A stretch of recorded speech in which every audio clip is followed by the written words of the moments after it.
Seja bem-vindo a Salmos para uma quarentena ou para uma pandemia. A nossa horinha diária em que nós paramos para ler o livro de Salmos e procurar entendê-lo e também compreendê-lo na nossa realidade atual. Vamos ler o Salmo de número 110.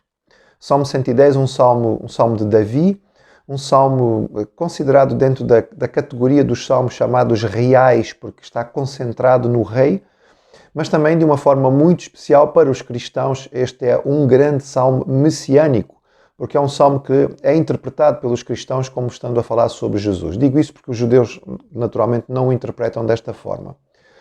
Este salmo é o salmo mais citado no Novo Testamento, justamente porque ele é usado pelo próprio Senhor Jesus para mostrar que este salmo está a falar dele, do Filho do Homem, ou seja, o Filho de Davi, o Messias, aquele que viria para ocupar uma posição superior à posição de Davi.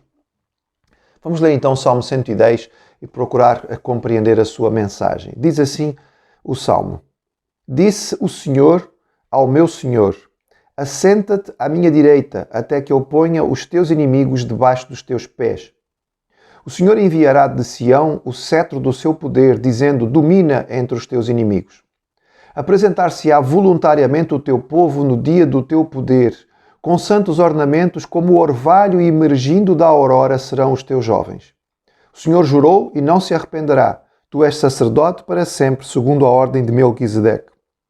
O Senhor, à tua direita, no dia da sua ira, esmagará os reis.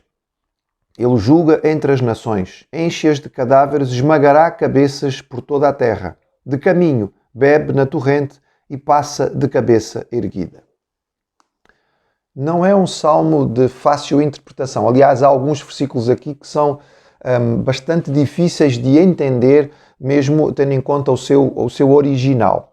O Senhor Jesus usou este salmo, nós o encontramos, por exemplo, citado no Evangelho em Mateus capítulo 22, para mostrar que ele, o Messias, era superior a Davi.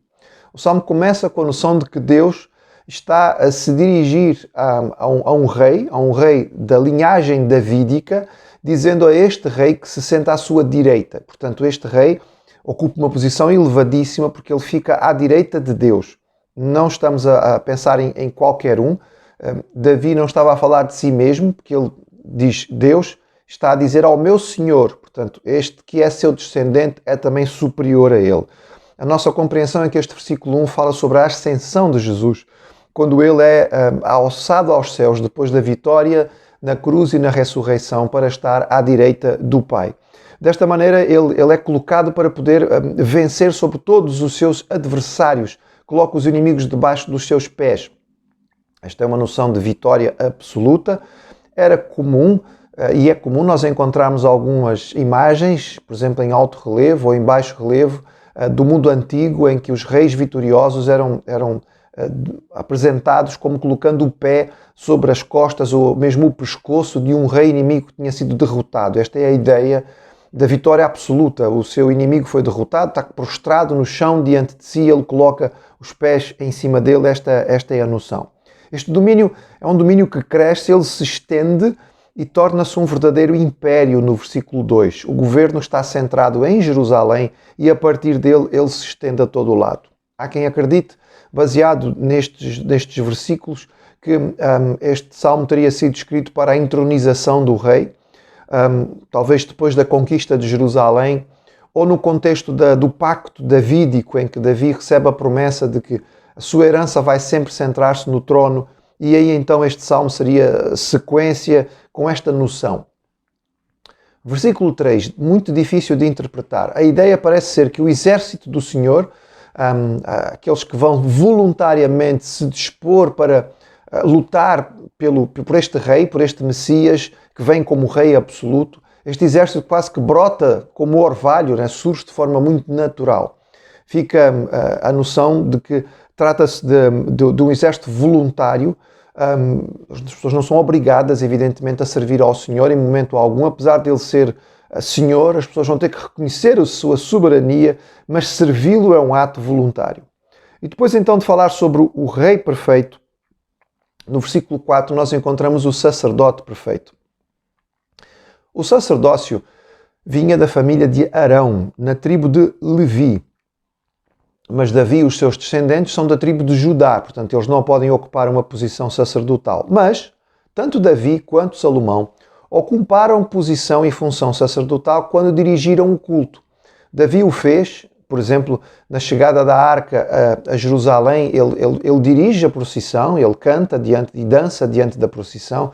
Salomão dirige o culto da inauguração do templo em Jerusalém. Eles não são sacerdotes, não o podem fazer.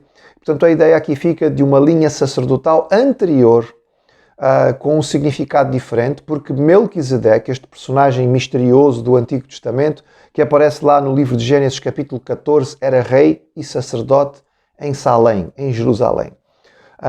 É sempre interessante pensarmos em Melquisedeque, lembrando que o testemunho de Deus não se limita àquilo que nós conseguimos ver. Portanto, para além de Abraão, que era naquela altura o centro da revelação de Deus e o início do seu povo, havia um outro indivíduo que era sacerdote de Deus e, portanto, tinha revelação do Senhor. E apesar de que nós não temos grande informação sobre ele, o Senhor age muito para além do que é a nossa caixinha e que nós achamos que está limitada. Portanto, este Melquisedeque é apresentado como um sacerdócio anterior ao sacerdócio de Arão, superior porque não limitado ao povo de Israel, apenas a esta nação, mas é um sacerdócio mundial, universal, internacional, e por isso Davi faria parte, e o Messias é também sacerdote na linhagem ou no sacerdócio de Melquisedeque, porque Jesus não veio como sacerdote só para o povo de Israel, mas para todas as nações. Lembrando que o sacerdote é aquele que leva o sacrifício adiante de Deus, intercede pelo povo. De forma perfeita, é isso que Jesus faz na cruz. Ele é simultaneamente o sacerdote que leva o sacrifício, o sumo sacerdote que entra na presença de Deus e o sacrifício perfeito para o perdão de todos os nossos pecados. Daí que o rei perfeito, nos primeiros versículos, o sacerdote perfeito no segmento disto. E então este governo absoluto e perfeito que nós encontramos no versículo 5 e 6. Há uma imposição do juízo e da justiça da parte do Senhor. Este rei não vem agora para se submeter, ele não vem agora para aceitar aquilo que é imposto pelas nações. Ele vem para ele impor a sua justiça e o seu juízo. Isto é escatológico, segundo a vinda de Jesus, quando ele não vai vir mais para sofrer, mas ele vem para reinar, ele vem para estabelecer o seu domínio sobre a terra. E nós esperamos por isto com ansiedade, como povo que vai reinar junto com o Senhor também. Um pormenor muito significativo nestes versículos. No início do Salmo nós encontramos que o rei, o Messias, é colocado à direita de Deus o Pai. Aqui, Deus o Pai está à direita deste rei que é o Messias, elevado à posição monárquica, à posição de rei. Isto é extraordinário, não é? O Pai está ao lado, à direita do Filho, para confirmar a sua soberania e para ajudá-lo ao exercer o seu juízo absoluto sobre a terra. É impressionante. O versículo final é outro versículo de difícil interpretação. Segundo a tradição judaica, na cerimónia de entronização dos reis em Jerusalém, eles deviam fazer uma certa procissão e nesta procissão passavam pela fonte de Gion, fora das muralhas, e ali bebiam e depois voltavam a entrar dentro da cidade. Pode ser que seja isto que está a ser descrito aqui. Também há quem veja aqui a descrição de um rei que no meio da batalha tem tempo, está a ser vitorioso, ele tem tempo para parar e se dessedentar e refrigerar-se para poder continuar, digamos, a ter a sua vitória. Ou, eventualmente, é um ato de tomada de posse das fontes de água em território inimigo, o que era algo muito significativo em terras onde muitas vezes as fontes de água eram difíceis de encontrar e representavam, portanto, uma preciosidade ou um tesouro daquele povo. Seja como for, é um versículo que descreve a soberania e a vitória absoluta do Senhor. Em tempos em que o homem é tão orgulhoso, em que o humanismo se estabelece como a nova religião mundial, em que o homem acha que está evoluindo a uma posição de se aproximar de Deus, é bom lermos este salmo. E sabemos que, na verdade, Deus há um só. Ele é soberano. Jesus é o Senhor, Rei dos Reis, Senhor dos Senhores. E um dia Ele virá para reinar absolutamente sobre a terra. E diante disto, nós, a Igreja de Jesus, dizemos: Maranata, vem Senhor.